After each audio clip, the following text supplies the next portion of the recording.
Hi everyone, मेरे channel IGNOU learner में आप सभी का स्वागत है।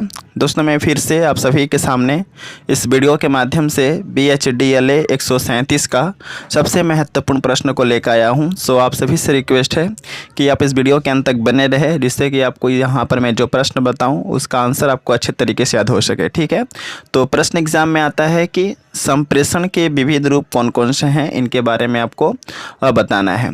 तो यह जानने से पहले जो है आपको सबसे पहले जानना पड़ेगा कि आखिरकार संप्रेषण हम कहते किसे हैं।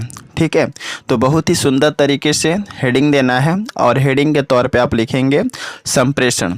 इस हेडिंग के अंतर्गत बस आपको इतना सा लिखना होगा कि आज संसार में जितने भी मनुष्य हैं, सभी मनुष्य को अपनी भावनाओं को व्यक्त करने के लिए किसी न किसी माध्यम की आवश्यकता पड़ती है, और मनुष्य जिस माध्यम का सहारा लेकर के अपने मन की भावनाओं को और अपने मन के विचारों को जो है व्यक्त करता है, इसे ही हम संप्रेषण कहते हैं। ठीक है, हम एक ह्यूमन बींग्स हैं और हमारा एक सबसे बड़ा विशेषता यह पाया जाता है कि हम अपने मन की भावनाओं को दूसरे से शेयर करते हैं। ठीक है, तो हम किसके माध्यम से शेयर करते हैं? अपनी बातों को, अपने विचारों को, अपने संदेश को लिख करके, बोल करके या संकेत के माध्यम से।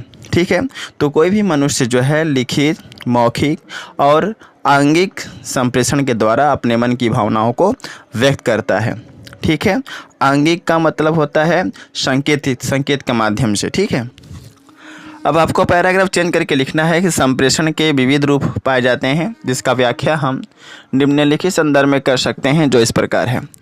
तो संप्रेषण के मुख्य 3 रूप हैं। पहला है मौखिक संप्रेषण, दूसरा है लिखित संप्रेषण और तीसरा है आंगिक संप्रेषण। ठीक है, तो सबसे पहले हम पढ़ेंगे कि मौखिक संप्रेषण क्या होता है। तो इसकी डिफिनेशन के अंतर्गत आपको लिखना है कि मौखिक संप्रेषण वह संप्रेषण है जिसमें कोई भी व्यक्ति अपने मन की भावनाओं को और अपने मन के विचारों को मुँह से बोल करके किसी दूसरे के सामने अपनी भावनाओं को और विचारों को क्या करता है? प्रकट करता है। ठीक है, संप्रेषण के इस रूप को हम मौखिक संप्रेषण के नाम से जानते हैं। और किसी सभा में होने वाला जो भाषण है, अध्यापक के द्वारा उनके बच्चों के लिए दिए जाने वाला संदेश, टेलीविज़न पर समाचारों का प्रसारण आदि सभी मौखिक संप्रेषण का उदाहरण है। ठीक है, तो मौखिक संप्रेषण में सबसे बड़ा बात यह होता है कि इसमें हम शब्दों के माध्यम से मनुष्य जो है अपने मन की भावनाओं को और अपने मन की विचारों को जो है बोल करके किसी दूसरे के सामने प्रकट करता है। ठीक है, इसके बाद जो है आपको दूसरा हेडिंग के तौर पर लिखना पड़ेगा लिखित संप्रेषण। जिस तरह मौखिक संप्रेषण में क्या होता है कि कोई भी व्यक्ति अपने मन की भावनाओं को, अपने मन के विचारों को बोल करके किसी अन्य व्यक्ति के साथ जो है अपने विचारों को शेयर करता है। ठीक है, ठीक उसी प्रकार लिखित संप्रेषण में आपको लिखना है कि लिखित संप्रेषण जो है ना, संप्रेषण का वह रूप होता है जिसमें इस संसार का कोई भी व्यक्ति अपने मन के विचारों को और अपने मन की भावनाओं को लिख करके, ठीक है, लिख करके क्या करता है? किसी दूसरे के सामने अपने विचारों को और भावनाओं को प्रकट करता है। संप्रेषण के इस रूप को हम लिखित संप्रेषण के नाम से जानते हैं। समाचार पत्र लेखन, रिपोर्ट लेखन, डायरी लेखन, आत्मकथा लेखन, यह सभी के सभी जो हैं लिखित संप्रेषण के एग्जाम्पल हैं। तो लिखित संप्रेषण में सबसे बड़ा विशेषता यह होता है कि इसमें हम क्या करते हैं कि कोई भी बात हुआ या कोई भी विचार हुआ या कोई भी हमारा जो अभिव्यक्ति है, आत्मव्यक्ति भी हो सकता है। ठीक है, तो इस तरह के विचारों को हम लिख करके किसी दूसरे के साथ साझा करते हैं। ठीक है, तो इस तरह का जो संप्रेषण का रूप होता है, इसे हम लिखित संप्रेषण के नाम से जो है जानते हैं। ठीक है, अगला आता है आंगिक संप्रेषण, जिसको हम लोग कहते हैं सांकेतिक संप्रेषण। ठीक है, तो इसके हेडिंग इसके डेफिनेशन के अंतर्गत आप क्या लिखेंगे कि यह संप्रेषण का वह रूप होता है जिसमें व्यक्ति अपने मन की भावनाओं को, अपने मन के विचारों को अपने शरीर के किसी अंग के द्वारा संकेत के माध्यम से किसी अन्य व्यक्ति के पास अपने विचारों को क्या करता है? प्रकट करने का प्रयास करता है। संप्रेषण के इस रूप को हम आंगिक संप्रेषण के नाम से जानते हैं।